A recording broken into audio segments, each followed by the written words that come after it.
예레미야 27장 12절에서 22절까지 말씀 함께 읽겠습니다. 내가 이 모든 말씀대로 유다의 왕 시드기야에게 전하여 이르되 왕과 백성은 바벨론 왕의 멍에를 목에 메고 그와 그의 백성을 섬기소서. 그리하면 사실이라. 어찌하여 당신과 당신의 백성이 여호와께서 바벨론의 왕을 섬기지 아니하는 나라에 대하여 하신 말씀과 같이 칼과 기근과 전염병에 죽으려 하나이까? 그러므로 당신들은 바벨론의 왕을 섬기게 되지 아니하리라 하는 선지자의 말을 듣지 마소서. 그들은 거짓을 예언함이니이다. 이는 여호와의 말씀이니라. 내가 그들을 보내지 아니하였거늘 그들이 내 이름으로 거짓을 예언하니 내가 너희를 몰아내리니 너희와 너희에게 예언하는 선지자들이 멸망하리라. 내가 또 제사장들과 그 모든 백성에게 전하여 이르되 여호와께서 이와 같이 말씀하시기를 보라, 여호와의 성전의 기구를 이제 바벨론에서 속히 돌려오리라고 너희에게 예언하는 선지자들의 말을 듣지 말라. 이는 그들이 거짓을 예언함이니라 하셨나니 너희는 그들의 말을 듣지 말고 바벨론의 왕을 섬기라. 그리하면 살리라. 어찌하여 이 성을 황무지가 되게 하려느냐? 만일 그들이 선지자이고 여호와의 말씀을 가지고 있다면 그들이 여호와의 성전에와 유다의 왕의 궁전에와 예루살렘에 남아있는 기구를 바벨론으로 옮겨가지 못하도록 만군의 여호와께 구하여야 할 것이니라. 만군의 여호와께서 기둥들과 큰 대야와 받침들과 이 성에 남아있는 기구에 대하여 이같이 말씀하시나니 이것은 바벨론의 왕 느부갓네살이 유다의 왕 여호야김의 아들 여고니아와 유다와 예루살렘 모든 귀인을 예루살렘에서 바벨론으로 사로잡아 옮길 때에 가져가지 아니하였던 것이라. 만군의 여호와 이스라엘의 하나님께서 여호와의 성전과 유다의 왕의 궁전과 예루살렘에 남아있는 그 기구에 대하여 이와 같이 말씀하셨느니라. 그것들이 바벨론으로 옮겨지고 내가 이것을 돌보는 날까지 거기에 있을 것이니라. 그 후에 내가 그것을 올려와 이곳에 그것들을 되돌려 두리라. 여호와의 말씀이니라. 우리 사는 이 세상은 이상적인 세상이 아닙니다. 모두가 이상을 꿈꾸지만 삶의 현실, 영적인 현실은 갈수록 이상과는 점점 멀어져만 가는 참 이상한 세상입니다. 왜 그럴까요? 이 세상을 살아가는 우리의 상태가 이상적인 상태가 아니기 때문입니다. 태초에 우리는 이상적인 상태로 지음을 받았습니다. 그것을 성경은 하나님의 형상이라고 표현하고 있습니다. 만약 우리가 하나님의 형상대로만 살았다면 이 세상은 이상적인 세상, 하나님의 나라가 되었을 것입니다. 그러나 모든 사람이 죄를 범하여 하나님의 영광에 이르지 못하는 상태가 되고 말았습니다. 그래서 이 세상 모든 사람들이 하나님의 형상을 잃어버린 이상한 상태가 되어 이상한 삶을 살아감으로 이 세상을 이상한 세상으로 만들어 놓았습니다. 우리 주변만 봐도 사람다움을 잃어버린 사람들이 너무 많습니다. 사람답지 못한 삶을 살아가는 사람들이 너무 많습니다. 심지어 우리 자신조차도 우리의 삶의 모습 속에서도 그런 모습들을 자주 발견하게 됩니다. 그러니 어찌 이 세상이 이상적인 세상이 될 수 있겠습니까? 우리는 이상한 세상에서 이상한 삶을 살아가는 이상한 사람들입니다. 그래서인지 어제에 이어 오늘 본문에서 하나님께서도 예레미야를 통해서 이상한 말씀을 하십니다. 이 말씀이 하나님의 말씀이 맞는지 의심이 들 만한 정말 이상한 말씀입니다.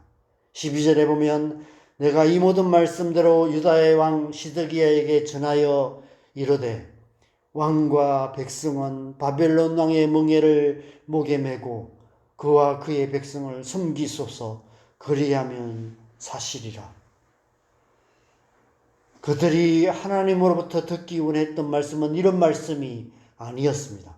그들은 이상적인 하나님의 말씀을 기대했습니다. 어떤 상황 속에서도 너희를 지켜주실 것이다. 비록 지금 모든 상황이 이상하게 돌아가는 것처럼 보여도 하나님께서 이 모든 일들을 합력하여 선을 이루실 것이다. 바벨론 왕 느부갓네살이 아무리 강해도 너희에겐 여호와의 성전이 있지 아니하냐. 여호와의 성전에 계신 전능하신 하나님께서 너희를 지켜주실 것이고 모든 문제들을 깔끔하게 해결해 주실 것이다. 우리 역시도 하나님의 말씀 앞에 나아갈 때마다 그런 말씀을 기대합니다. 하나님의 말씀을 묵상할 때마다 하나님께서 우리에게 그렇게 말씀하실 것을 기대하고 기도할 때도 그런 응답을 기대합니다. 그래서 아마 수많은 선지자들이 그렇게 그럴듯한 말을 하나님의 말씀인 것처럼 전했고 오늘날도 많은 설교자들이 그렇게 좋은 말, 그럴듯한 말을 하나님의 말씀인 것처럼 전하고 있는 것 같습니다. 그런데 예레미야를 통해 주시는 말씀은 전혀 반대였습니다. 이상적인 말씀을 기대했던 유다 백성들에게 이상한 말씀을 하고 계시는 것입니다. 여러분, 이 말씀을 가지고 거리에 나가 길을 지나가는 100명에게 물어보십시오. 100명이면 100명 다 이상한 말씀이라고 대답할 것입니다. 마치 중국이나 일본이 우리를 침략하고 있는데 항복하고 식민지 지배를 받는 게 하나님의 뜻이다라고 말하는 것과 같습니다. 아마 그렇게 말하면 나라를 팔아먹는 매국노라고 손가락질을 당할 것입니다. 왜 하나님께서 예레미야에게 이런 이상한 말씀을 전하게 하시는 것일까요? 여러분, 우리가 신앙생활에서 쉽게 빠지는 함정 중 하나는 모든 상황을 이상화하는 것입니다. 심리학에서는 고통을 피하는 방어기제 중의 하나로 이상화라는 그런 방어기제가 있습니다. 너무 고통스럽기 때문에 그냥 이상으로 함으로 도피하는 것입니다. 신앙생활에도 영적으로 이상화하는 그런 함정이 있습니다. 그런 방어기제가 있습니다. 하나님으로부터 언제나 이상적인 일, 이상적인 상황, 이상적인 말씀을 기대합니다. 하나님을 잘 믿으면 아무런 어려움이 없이 만사형통할 것이라고 기대하는 것입니다. 우리 자신은 이상적인 상태가 아니면서 우리 자신은 이상적인 삶을 살지 않으면서 하나님께는 언제나 이상적인 일들을 행하시기를 요구하는 것입니다. 그러다가 우리의 삶에 이해할 수 없는 일이 생기면 하나님을 원망하고 심지어 완전히 등을 돌려버리기도 하는 것입니다. 지금 유다 백성들이 그러했습니다. 그들은 하나님의 말씀에 순종하지 않았습니다.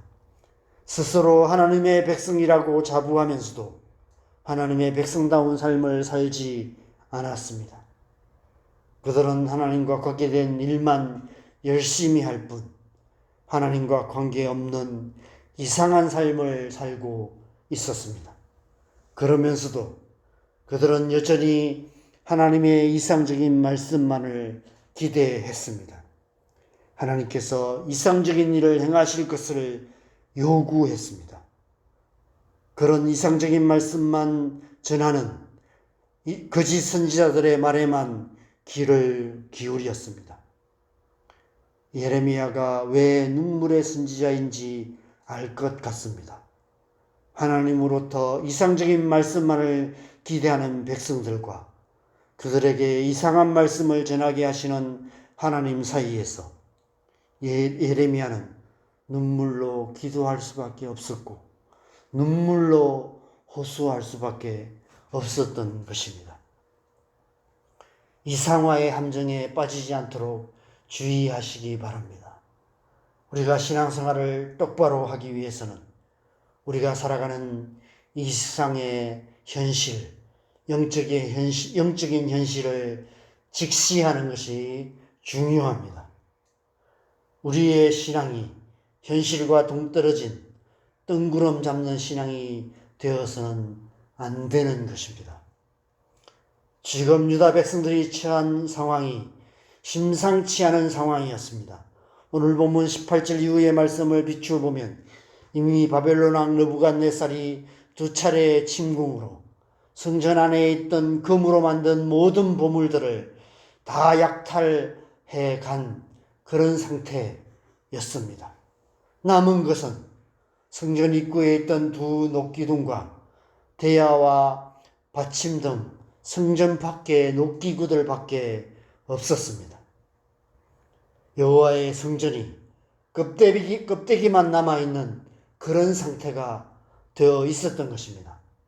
아마 지금 유다 백성들의 신앙의 상태가 이런 상태였음을 상징적으로 보여주고 있는 것 같습니다.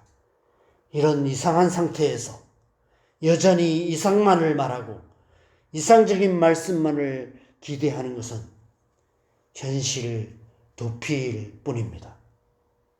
이상화의 함정에 빠지면 우리의 신앙은 현실 도피적인 신앙이 되고 마는 것입니다. 우리의 신앙 생활이 현실 도피의 수단이 되는 것입니다. 그래서 우리는 우리의 삶의 현실을 주의 깊게 살피며 하나님께서 우리에게 무엇을 말씀하시는지를 귀 기울여 들어야 합니다. 하나님께서 우리의 삶의 현실을 통해서 우리에게 보여주시는 이상 신호를 잘 감지해야 하는 것입니다. 여러분, 오늘날 이 세상을 보면 기후변화로 인해 자연재해가 갈수록 심해져 가고 있습니다. 많은 전문가들이 기후위기를 경고하며 탄소 중립을 외치고 있습니다. 세계 곳곳에서 전쟁이 계속되고 있고 우리나라를 둘러싼 국제정세도 언제 터질지 모르는 시한폭탄과 같은 상황에 처해 있습니다. 지진과 기근으로 고통하는 일들은 이미 오래전부터 시작되었습니다. 하나님의 나라 종말의 때가 가까운 징조들이 보이고 있습니다. 우리나라만 생각해도 눈앞이 캄캄합니다. 미래가 보이지 않습니다. 북한 문제나 정치적인, 경제적인 문제는 두말할 것도 없고 최근 가장 심각하게 대두되는 문제는 저출산 문제입니다. 세계에서 가장 낮은 출산율로 인해 많은 전문가들은 인구 소멸 위기를 경고하고 있습니다. 그럼에도 불구하고 갈수록 결혼조차도 쉽지 않은 상황이 되어가고 있습니다.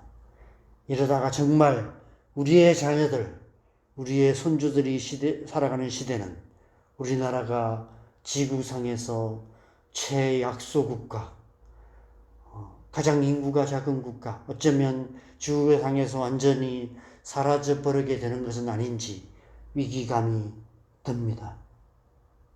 이러한 현실을 무시하고 무조건 다 잘 될 거야 라고 말하며 하나님부터 이상적인 말씀만을 기대하는 것은 신앙을 현실 도피의 수단으로 만드는 것입니다. 어쩌면 오늘날 이 땅의 교회가 현실 도피자들의 도피처가 되어가고 있는지도 모른다는 생각이 듭니다. 지금 이때에 예레미야를 묵상하게 하신 이유가 이 때문이 아닐까 생각됩니다. 우리가 꿈꾸는 이상향은 언젠가 주님 다시 오실 그때에 이루어지게 될 것입니다. 하나님의 이상적인 말씀이 선포되고 역사하시는 하나님의 나라는 그때에 이루어지게 될 것입니다. 그때까지 우리는 이미와 아직 사이에서, 이상과 현실 사이에서 이상적인 말씀을 기대하는 사람들과 이상한 말씀을 전하게 하시는 하나님 사이에서 눈물로 기도하며 눈물로 호소하는 예레미야 같은 선지자적인 삶을 살아야 하는 것입니다. 교회가 그런 교회가 되어야 하는 것입니다. 우리의 신앙생활이 그러한 신앙생활, 선지자적인 신앙생활이 되어야 하는 것입니다. 현실 도피적인 신앙생활이 아니라 우리의 현실, 우리의 영적인 현실을 똑바로 직시하며 눈물로 기도하며 선지자적인 삶을 살아가는 그런 신앙생활, 그런 교회가 되어야 하는 것입니다. 저와 여러분의 삶이 그런 삶 되기를 소망합니다. 우리 교회가 예레미야 같은 선지자적인 교회가 되기를 소망합니다. 이 새벽에도 하나님 앞에 눈물로 기도하고 오늘 하루도 이 땅 한가운데서 고통 가운데 살아가는 수많은 영혼들을 보면서 눈물로 호소하며 살아가는 선지자적인 삶을 살아가는 저와 여러분 되시기를 간절히 바랍니다. 그래서 우리의 삶을 통해서 하나님 나라를 이루어가는 저와 여러분 되시기를 주님의 이름으로 간절히 축원합니다. 우리 함께 기도하겠습니다. 하나님께서 이 시대에 저와 여러분을 이 땅의 교회를 예레미야 같은 선지자적인 삶으로 부르고 계십니다. 여러분, 우리는 우리의 현실을 똑바로 직시해야만 합니다. 우리 개인의 현실, 우리의 가정의 현실, 우리의 자녀들의 현실만 아니라 교회의 현실을, 이 땅의 현실을 똑바로 바라봐야만 합니다.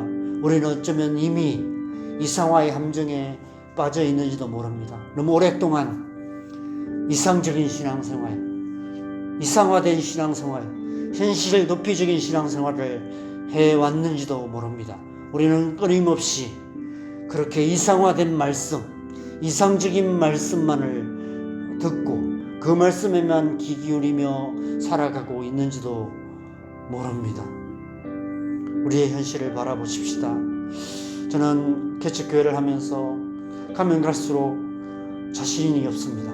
도대체 정말 이 교회가 살아날 수 있을까 싶습니다.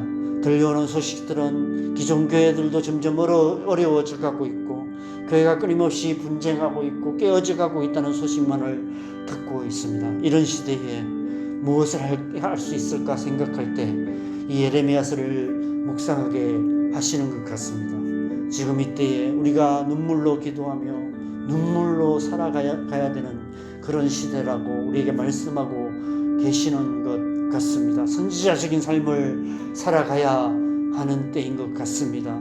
이 시간 우리가 그렇게 살기로 다시 한번 결정하면서 이 새벽에 이 예레미야에게 주셨던 이 하나님의 마음을 우리에게 주셔서 눈물로 새벽마다 기도하며 우리가 살아가는 삶 속에서 우리의 그 살아가는 현실들을 바라보며 우리의 자녀들을 바라보고 교회를 바라보고 이 땅의 죄와 사망 가운데 고통하는 수많은 영혼들을 바라보며 눈물로 기도하는 예레미야 같은 삶을 살아가는 우리의 삶 되게 하여 주시도록 하나님 우리의 삶을 그렇게 인도하여 주시도록 우리 안에 하나님의 마음 부어주시도록 이 새벽에 우리가 주님 앞에 은혜를 구하면서 함께 기도했으면 좋겠습니다. 기도하시겠습니다.